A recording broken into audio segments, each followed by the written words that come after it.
Hi, my name is Ian Connor, and my future of work presentation is about the future of psychedelic therapy and its impact on the field of psychiatry. I want to preface this presentation by saying that I do not condone the use of any illegal or non-illegal drugs for recreational or medicinal use. This video is simply meant to inform and educate those interested in learning more about the potential that psychedelic compounds have to change the future of psychiatry and business, and is not meant to excuse or promote the use of any illicit substances. With that in mind, let's go on to the presentation. So before we dive into what psilocybin therapy is, we need to talk a little bit about psilocybin just to get some background information and context. Psilocybin is part of a class of compounds typically called psychedelics, which is a group of structurally similar molecules that all have very similar psychological effects on the brain. Psilocybin works by imitating serotonin, a hormone that is used in brain activity for a variety of tasks, but mostly mood regulation, control of perception, and stabilizing our baseline level of happiness and contentment.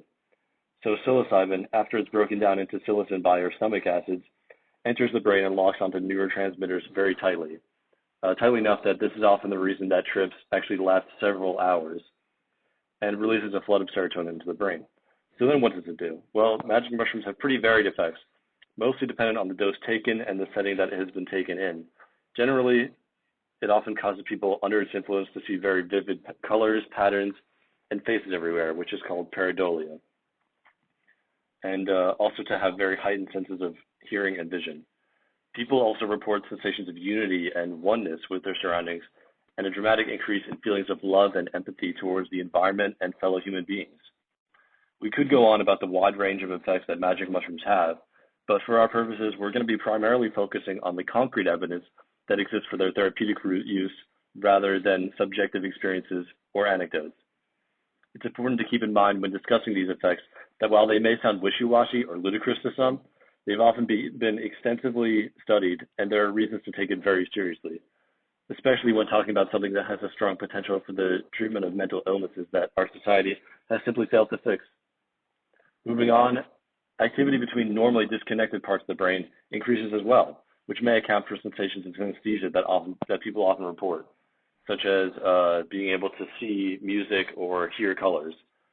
Lastly, MRIs and brain scans of people under the influence of psilocybin show that connected regions of the brain, referred to as the default mode network, experience a massive decrease in activity and blood flow.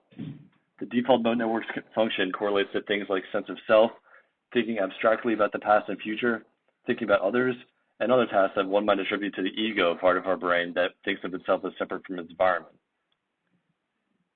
Okay, so now let's go on to the main topic of psilocybin therapy. This picture that we can see to the right of the slide was taken at Johns Hopkins Center for Psychedelic and Consciousness Research. In recent years, Johns Hopkins University has received a number of federal grants and permits for the study of psychedelic effects in healthy participants.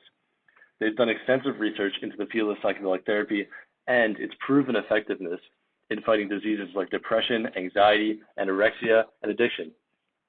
So what's most important about psilocybin going into the future of therapy is the fact that one single dose can have long-lasting behavioral change. Unlike SSRIs, which require that people take them on a consistent and frequent basis, psilocybin taken only once in a high dose has actually allowed people to break patterns of addiction and depression for weeks or even months after the initial treatment. Research has been done into how psilocybin can cause long-term change in patients with end-of-life anxiety. In a 2016 study published in the Journal of Pharmacology that I'll have a link to in my bibliography, researchers gave cancer patients with a terminal diagnosis a high dose of psilocybin in a controlled environment. A controlled environment means that they're alongside a sober and licensed professional who has been specifically trained to guide people through these types of experiences. Often a loved one is present as well. Anyway, immediately after, their mood was improved and they had less anxiety. But most interesting was what happened 6 months afterwards when the researchers conducted a follow-up appointment with the participants. During this appointment, the patients had sustained decreases in anxiety and depressed mood, as well as improvements in relationship satisfaction and life attitude that they attributed to the psilocybin experience. These findings were then all confirmed by family and friends. So, given all of this information, why should you care? Well, there are a lot of reasons to care about what's going on with the future of psychedelic medicines, especially if you're a college student who's going into the field of psychiatry, therapy, or even if you're just looking to capitalize on our culture's newfound interest in these compounds. For starters, Many psychedelics are on their way already to becoming federally legal. With MDMA, although MDMA is not really considered a classic psychedelic because of its different interactions with the brain, being declared a breakthrough therapy in 2017 by the FDA. What this means essentially is that the drug can be fast-tracked through stage 3 clinical trials, which is one of the final steps before a drug can have accepted medical uses and be eligible for rescheduling. Other psychedelics are poised to follow suit, especially with the Multidisciplinary Association for Psychedelic Studies, MAPS, having raised over $44 million over the past 2 years from a variety of bipartisan donors. MAPS has been pushing for the federal legalization of psychedelics and is only continuing to grow more powerful. Psilocybin has already been legalized for psychiatric use in Oregon, with more cities and states pushing to follow its lead. Lastly, dozens of startups have recently been popping up all over the US and Canada. Take, for example, Field Trip Health, a company based in Canada that now has clinics for psychedelic medicine, ketamine, and MDMA all over the world and has raised over $150 million to support its expansion. On the right is a picture of a meditation chair used for ketamine treatment in one of their clinics in Manhattan. There's no doubt that psychedelic therapy is set to rock the world of psychiatry in the coming decade. And if you're a student who wants to go into a field like this, you need to be aware of and have access to this new technology so that you can get ahead of the game and have the upper hand when it comes to these potentially life-changing compounds.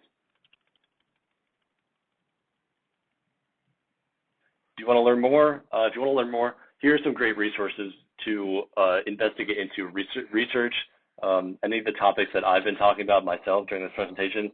John Hopkins, I talked about that, MAPS, and Field Trip Health, all great resources if you want to learn more about this topic. Thank you so much for watching. Have a great day, and these are my citations.